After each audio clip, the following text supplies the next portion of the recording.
पुराने समय में एक गुरुकुल था जहां लगभग 500 छोटे बड़े विद्यार्थी अध्ययन किया करते थे।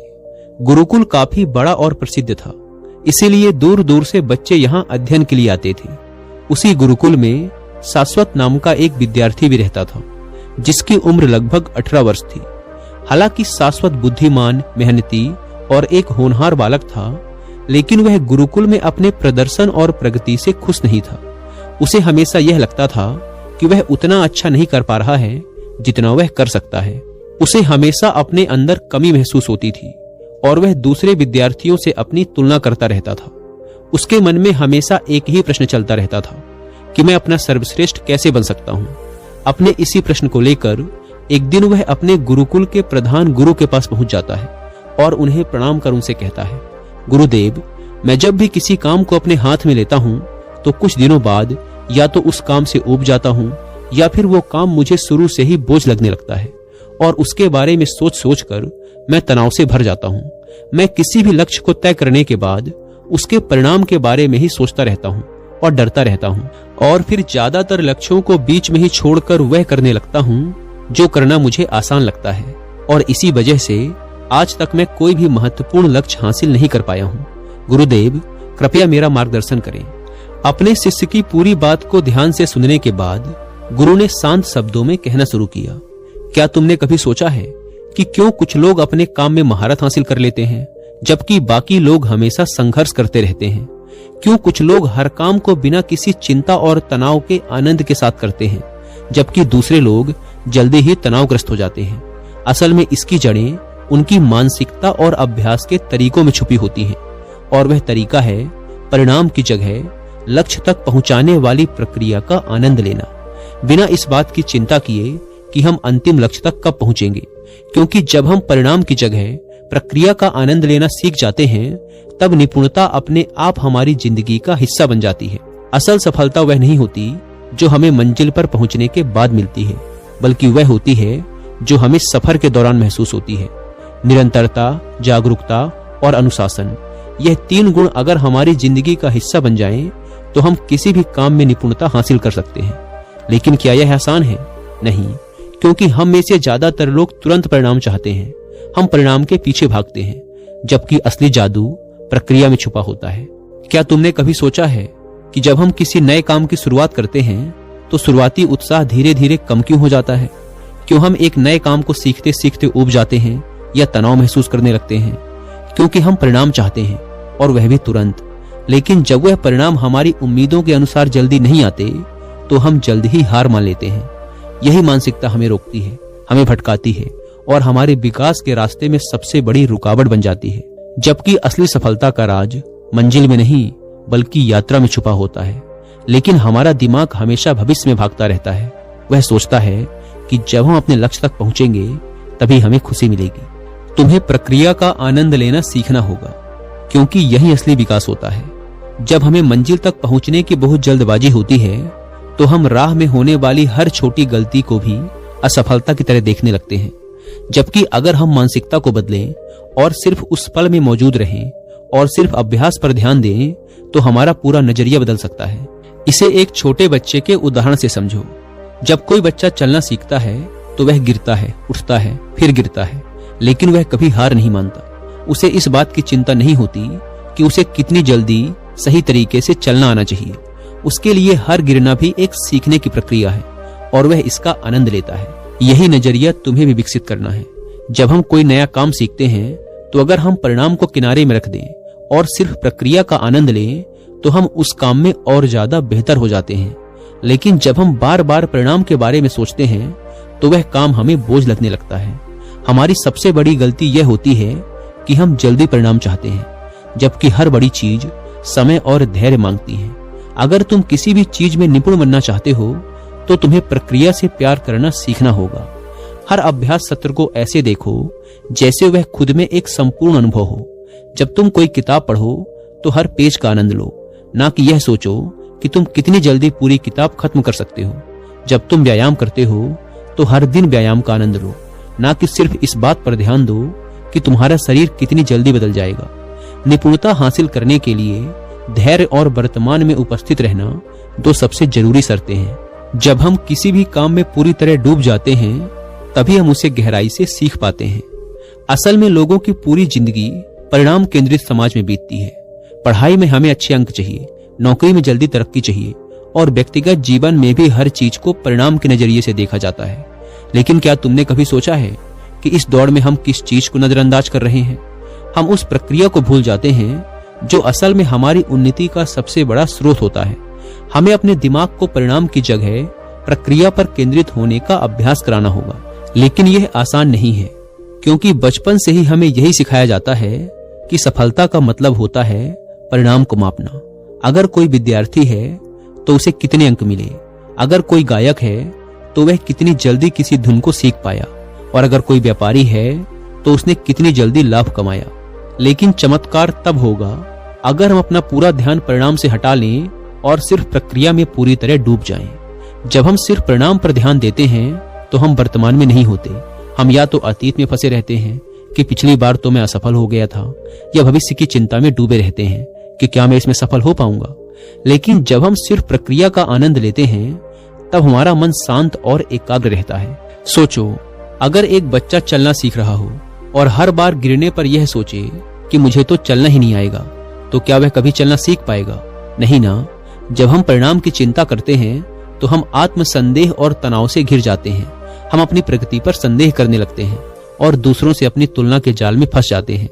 लेकिन जब हम सिर्फ प्रक्रिया का आनंद लेना सीख जाते हैं तो हमारी यात्रा प्रयास रहित और चिंता मुक्त हो जाती है। जब हम बिना किसी तनाव के सिर्फ अभ्यास में मौजूद रहते हैं तो हम न सिर्फ बेहतर प्रदर्शन करते हैं बल्कि अपने अंदर एक गहरी शांति और संतुष्टि भी महसूस करने लगते हैं। तो अगली बार जब तुम कोई नई कला सीखो, कोई नया काम शुरू करो या किसी भी लक्ष्य पर काम करो तो खुद से एक सवाल पूछो, क्या मैं इस काम से प्यार कर पा रहा हूँ? अगर हाँ तो समझो कि तुम सही रास्ते पर हो, और अगर नहीं तो खुद को याद दिलाओ कि असली खुशी मंजिल में नहीं बल्कि इस यात्रा के हर छोटे छोटे कदम में है। शिष्य ने गुरु से अगला प्रश्न किया। उसने कहा, गुरुदेव, मैं किसी भी नए काम को शुरू करने से पहले ही दबाव में आ जाता हूँ। कोई नई चीज सीखने की सोचता हूँ तो दिमाग में हजारों सवाल आ जाते हैं। वह काम इतना उलझा हुआ लगने लगता है कि पता नहीं कब सीख पाऊंगा। अंदर से बार बार ये आवाज आने लगती है कि मुझसे नहीं होगा, और फिर मैं या तो उस काम को शुरू ही नहीं करता या फिर बीच में ही छोड़ देता हूँ। गुरु ने मुस्कुराते हुए उत्तर दिया, लेकिन क्या हो अगर मैं कहूँ कि एक सरल तरीका है जिससे कोई भी काम, कोई भी लक्ष्य आसानी से सीखा और हासिल किया जा सकता है। इसका पहला मंत्र है हर बड़े लक्ष्य को छोटे और सरल हिस्सों में बांटना। जब हम चीजों को बेमतलब जटिल बना लेते हैं तो हम खुद को ही दबाव में डाल लेते हैं। लेकिन जब हम प्रक्रिया को स्पष्ट और सरल करते हैं तो हर चीज नियंत्रित और आसान लगने लगती है। दूसरा मंत्र है छोटे छोटे कदम उठाना। मान लो तुम्हें किताबें पढ़ने की आदत डालनी है, लेकिन अगर तुम सोचते हो कि मुझे हर दिन 50 पेज पढ़ने चाहिए, यह सोचकर ही दिमाग भागने लगता है। लेकिन अगर तुम शुरुआत में सिर्फ 5 पेज पढ़ने का लक्ष्य रखो तो यह कितना आसान लगने लगेगा। छोटे लक्ष्य न सिर्फ हासिल करने योग्य होते हैं बल्कि जब हम उन्हें पूरा करते हैं तो दिमाग को एक जीत का एहसास भी मिलता है। यही नियम हर जगह लागू होता है। कोई भी कला सीखनी हो, कोई भी आदत बनानी हो, छोटे छोटे कदम लो और धीरे धीरे उन्हें बढ़ाते जाओ। तीसरा मंत्र है अभ्यास के लिए छोटा समय अंतराल बनाओ, यानी कम समय तक अभ्यास करना। अक्सर हम सोचते हैं कि अगर हमें किसी चीज में निपुण बनना है तो दिन में लगातार कई घंटे अभ्यास करना होगा। लेकिन सच यह है कि एक बार में सिर्फ एक सीमित समय तक ही दिमाग पूरी एकाग्रता के साथ काम कर सकता है। और जब हम एक बार में ज्यादा देर तक अभ्यास करने की कोशिश करते हैं तो हम जल्दी थक जाते हैं और विकास धीमा हो जाता है। इसलिए बेहतर है कि हम छोटे छोटे अभ्यास सत्र रखें, लेकिन पूरी एकाग्रता के साथ काम करें। चौथा और आखिरी मंत्र है धीरे धीरे आगे बढ़ना। यह सबसे मुश्किल मंत्र है क्योंकि हम सब तुरंत परिणाम चाहते हैं, लेकिन निपुणता का असली रहस्य है धैर्य और निरंतरता। सोचो, कोई मूर्तिकार जब किसी पत्थर को तराशता है तो वह जल्दी जल्दी चोट नहीं मारता। वह हर एक हथौड़ी की चोट को ध्यान से और सही जगह पर मारता है। अगर वह जल्दबाजी करेगा तो मूर्ति बिगड़ जाएगी। ठीक इसी तरह जब हम किसी भी काम को सीख रहे होते हैं तो हमें धीरे धीरे और निरंतरता का दृष्टिकोण अपनाना पड़ता है।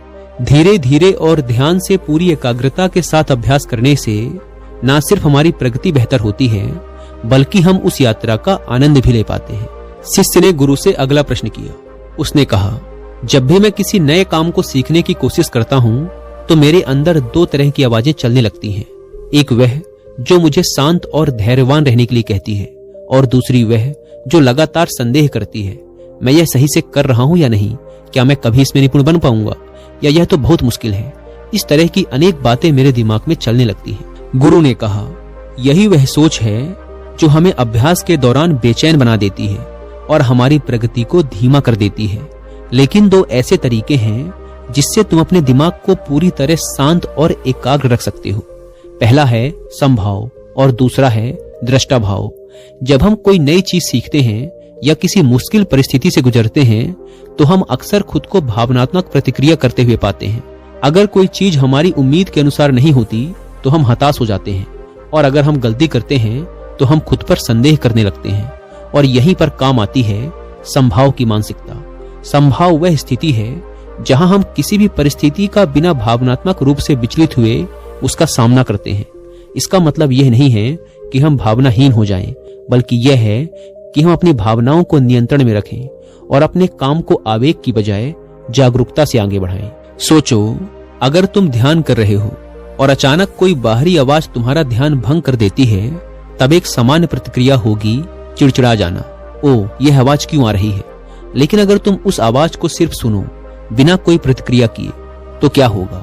आवाज कुछ ही पल में तुम्हारी चेतना से निकल जाएगी और तुम्हारा ध्यान फिर से तुम्हारे अभ्यास पर आ जाएगा। यही संभाव है। जब हम किसी भी परिस्थिति को बिना प्रतिक्रिया किए स्वीकार करना सीख जाते हैं, तब हमारा दिमाग प्राकृतिक रूप से शांत और एकाग्र रहने लगता है। अब बात करते हैं दृष्टा भाव की। हर इंसान के अंदर एक दृष्टा मौजूद होता है जो हर चीज को देख रहा होता है, हमारे विचार, भावनाएं, प्रतिक्रिया और हमारी प्रगति, सबको। जब हम इस दृष्टा को सक्रिय कर लेते हैं तो हम अपनी हर समस्या, हर असफलता और हर चुनौती को एक बाहरी व्यक्ति की तरह देखने लगते हैं। इससे हमें स्पष्टता मिलती है और हम आवेगपूर्ण प्रतिक्रिया देने की बजाय स्थिर और केंद्रित रह सकते हैं। जब हम दृष्टा भाव को विकसित कर लेते हैं तब हम हर चीज को एक नई दृष्टि से देखने लगते हैं। अब गलतियां हमें असफलता की तरह नहीं लगती, बल्कि सीखने का अवसर बन जाती हैं। अब प्रगति हमें धीमी नहीं लगती, क्योंकि हम हर कदम का आनंद लेना सीख जाते हैं। अब हम काम के दौरान व्याकुल नहीं होते, क्योंकि हम परिणाम की चिंता करने की बजाय हर पल में मौजूद रहने लगते हैं। इसलिए अगली बार जब तुम किसी भी मुश्किल परिस्थिति का सामना करो तो थोड़ी देर रुको और अपने विचारों पर ध्यान दो। देखो कि क्या तुम सिर्फ प्रतिक्रिया कर रहे हो या फिर चुनौती को स्वीकार करके पूरी जागरूकता और स्थिरता के साथ प्रतिक्रिया कर रहे हो। क्या तुम काम के दौरान खुद के प्रति राय बना रहे हो या बस दृष्टा बनकर हर छोटे सुधार का आनंद ले रहे हो? अगर तुम संभाव और दृष्टा भाव को रोजमर्रा की जिंदगी का हिस्सा बना लेते हो तो न सिर्फ तुम्हारी सीखने की क्षमता तेजी से विकसित होगी, बल्कि तुम्हारी जिंदगी भी ज्यादा शांत और आनंदमय बन जाएगी। शिष्य ने अगला प्रश्न किया, गुरुदेव, मुझे बदलाव से भी डर लगता है। जब भी कोई नई चीज सीखने की बात आती है तो मैं संदेह से भर जाता हूँ और आनाकानी करने लगता हूँ। गुरु ने कहा, इसकी वजह यह है कि इंसान का दिमाग हमेशा सुरक्षा और समानता की तलाश में रहता है। उसे वही चीजें पसंद हैं जो पहले से जानी पहचानी है, क्योंकि उसमें कोई खतरा नहीं होता। लेकिन यहीं पर एक बहुत बड़ा विरोधाभास छुपा है, और वह यह है कि हमारी प्रगति हमारी आरामदायक स्थिति के बाहर ही होती है। अगर हम हमेशा उसी दायरे में रहेंगे जहां हमें सब कुछ आसान और उम्मीदानुसार लगता है, तो हम कभी आगे नहीं बढ़ पाएंगे। आरामदायक स्थिति से बाहर निकलो, तभी असली विकास होगा। जब भी हम कोई नया काम सीखते हैं या कोई नई चुनौती स्वीकार करते हैं तो पहली प्रतिक्रिया होती है असुविधा और प्रतिरोध। मान लो तुम कोई नई भाषा सीखना चाहते हो तो पहले दिन दिमाग कहेगा, यह बहुत मुश्किल है, शायद मुझसे ना हो पाएगा। लेकिन यहीं पर एक बड़ा सवाल आता है, क्या तुम इस असहजता को स्वीकार करके आगे बढ़ोगे या अपनी आरामदायक स्थिति में वापस चले जाओगे? देखो, असहजता अस्थायी है।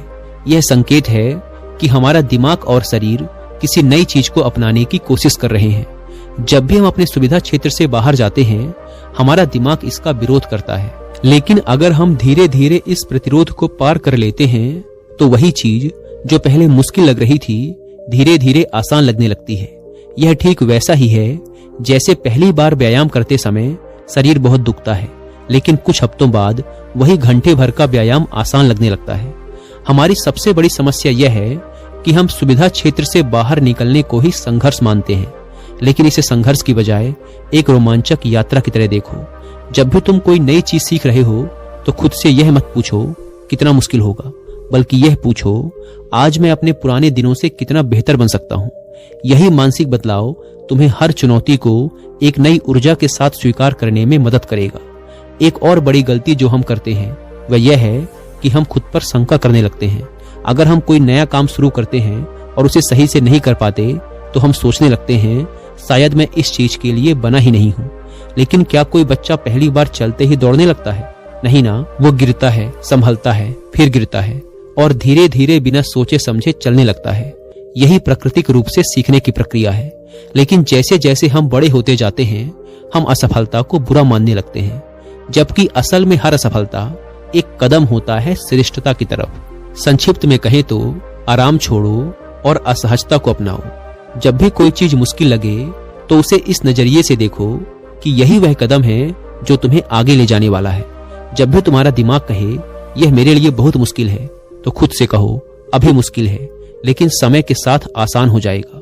अगर तुम इस मानसिकता को विकसित कर लेते हो तो कोई भी काम, कोई भी लक्ष्य और कोई भी चुनौती तुम्हारे लिए एक साहसिक और रोमांचक सफर बन जाएगा, ना कि एक डराने वाली बाधा।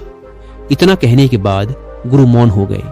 शिष्य के प्रश्न भी समाप्त हो चुके थे। उसे समझ आ गया था कि उसे क्या अपनाना है और क्या छोड़ना है। उसने इस मार्गदर्शन के लिए गुरु का धन्यवाद किया और जाकर अपने आश्रम के कामों में व्यस्त हो गया। दोस्तों, उम्मीद है कि आपको इस वीडियो से बहुत कुछ सीखने को मिला होगा और अगर वीडियो पसंद आई तो वीडियो को लाइक और चैनल को सब्सक्राइब भी कर सकते हैं। धन्यवाद।